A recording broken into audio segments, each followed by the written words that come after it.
سکتی. حدیث نمبر 5 عن انس رضی اللہ عنہ عن انس رضی اللہ عنہ قال قال رسول اللہ صلی اللہ علیہ وآلہ وسلم لا يؤمن عبد وفي حديث عبد الوارث الرجل لا يؤمن الرجل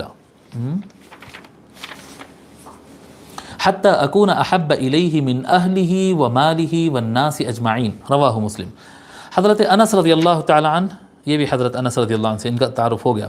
حضرت انس رضی اللہ تعالی عنہ سے روایت ہے کہ حضور نبی اکرم صلی اللہ علیہ وآلہ وسلم نے ارشاد فرمایا کوئی بندہ مومن نہیں ہو سکتا جب تک کہ میں اس کے نزدیک اس کے گھر والوں، اس کے مال اور تمام لوگوں سے محبوب تر نہ ہو جاؤں.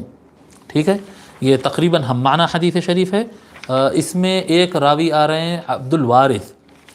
حدیث کی عبارت میں آپ دیکھیں، عربی عبارت جو ہے قال رسول اللہ صلی اللہ علیہ وسلم لا یؤمن عبد وفی حدیث عبد الوارث، اور عبد الوارث سے مروی حدیث میں رجل کا لفظ ہے. کوئی بندہ اس وقت تک مومن نہیں ہو سکتا.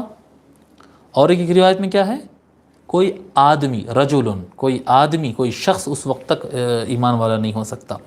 یہ عبد الوارث کون ہے جو جس کا نام بیچ متن کے اندر آیا ہے؟